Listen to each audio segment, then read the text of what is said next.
So this is like a technical review of the DJI Osmo Mobile 2.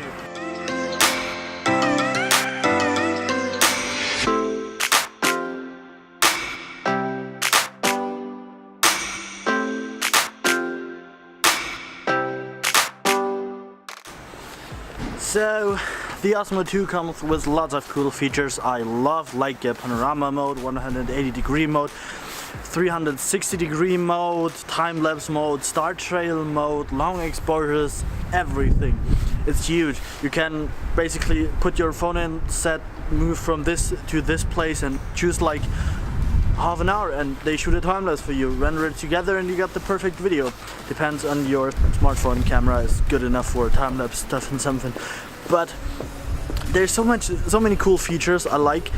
But let's test if it's actually worth it to pay like $129 for it.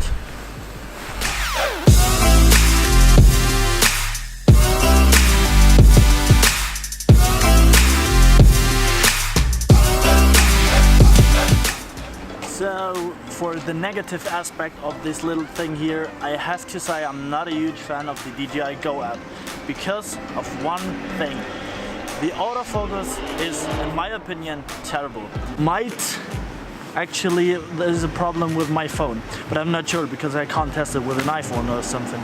So that's the only thing I have to criticize about this, but you let me know in the comments if it's just my problem with the OnePlus 3 here or if it's the actual DJI problem with the app. I don't know. So I have to say this for obvious reasons. This is not a paid sponsored ad or something. Just bought it from my own money. Everything in this video is my personal review. I just want to figure out if this product is something for me or is it even something for you guys to buy it and have fun with it and something like that. So just as you know, it's not a paid ad or something like that.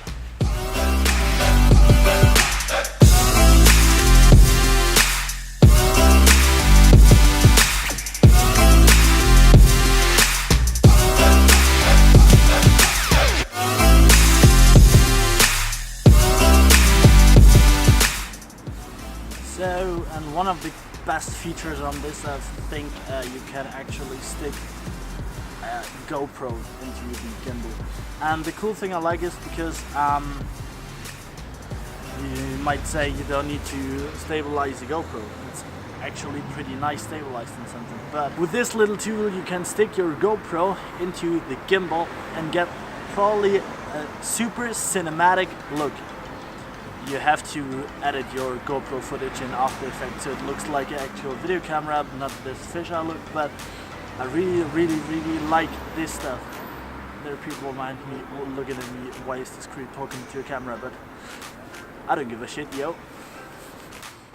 So the DJI Osmo Mobile 2 got one feature I really love that the other one, the old one, doesn't get.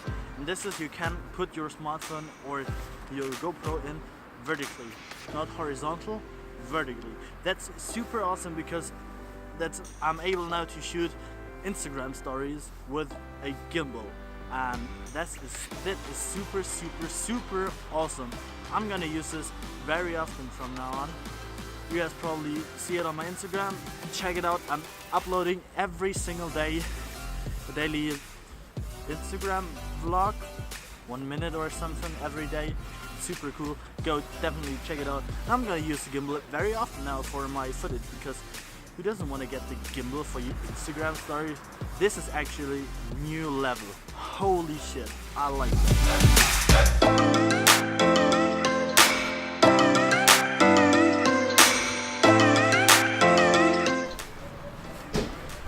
So, for those of you who ask if the DJI Osmo Mobile 2 is the right thing for you, well, I can't tell you that. You have to know this by yourself.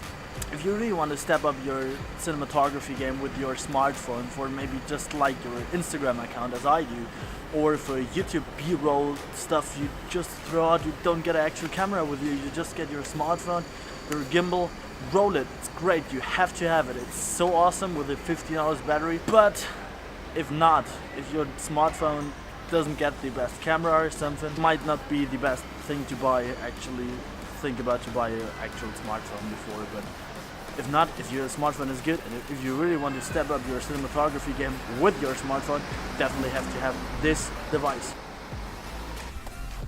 So this is it for my technical review about the DJI Osmo Mobile 2. If you liked that video, hit that like button down below. Subscribe if you aren't into that, I don't know, and share it with your friends. Hopefully you like this video. Also check out my Instagram account. I link everything in this video down below.